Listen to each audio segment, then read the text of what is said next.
Magandang gabi sa inyong lahat. Welcome sa ating daily weather update. Huwag kalimutang mag-like, mag-share, mag-subscribe at pindutin ang notification bell para lagi kayong updated sa lagay ng panahon.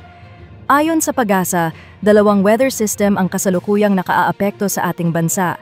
Una, ang easterlies, ang mainit at mahalumigmig na hanging nagmumula sa Pacific Ocean, na kasalukuyang umiiral sa Metro Manila, malaking bahagi ng Luzon at karamihan ng Visayas. Pangalawa, ang Intertropical Convergence Zone, ITCZ, ay nakaapekto sa southern part ng Mindanao. Ang ITCZ ay ang pagsasalubong ng mga hangin mula sa northern at southern hemisphere.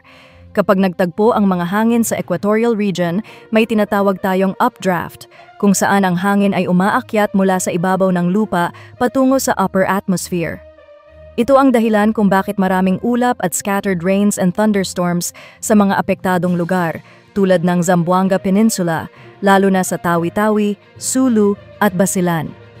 Bukod sa mga nabanggit, ang nararanasan nating mainit na panahon sa malaking bahagi ng Luzon ay dulot rin ng high-pressure system.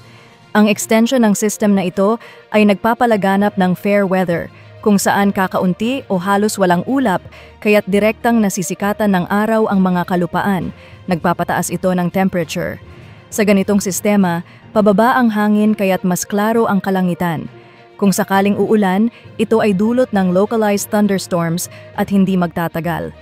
Para sa ating forecast bukas, mananatiling umiiral ang epekto ng easterlies na magdadala ng mainit at maliwalas na panahon sa umaga at tanghali. Gayunpaman, posible pa rin ang scattered rains and thunderstorms sa hapon at gabi. Ang temperatura sa Metro Manila, inaasahan ang temperatura na mula 24 hanggang 35 degrees Celsius, sa Tuguegarao ay posibleng umabot mula 25 hanggang 37 degrees Celsius, habang sa Legazpi ay bahagyang maiinit na nasa pagitan ng 25 hanggang 33 degrees Celsius.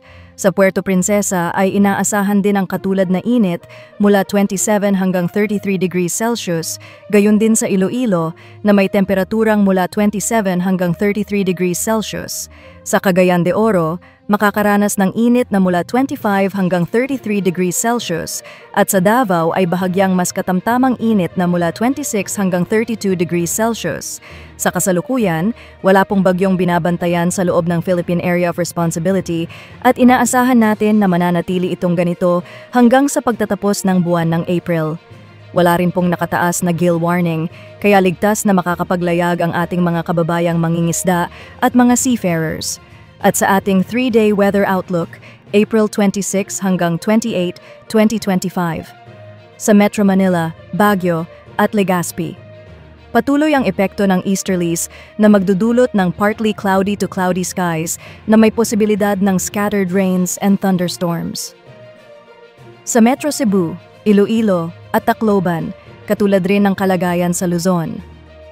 Sa Metro Davao, may mga cloud clusters na konektado pa rin sa easterlies, kaya't inaasahan ang maulap na kalangitan na may kasamang mga pag-ulan sa Sunday at Monday. Sa Zamboanga Peninsula, lalo na sa Basilan, Tawi-Tawi at mga kalapit na lugar, may posibilidad rin ng mga pag-ulan dulot ng ITCZ. At iyan po ang ating weather update.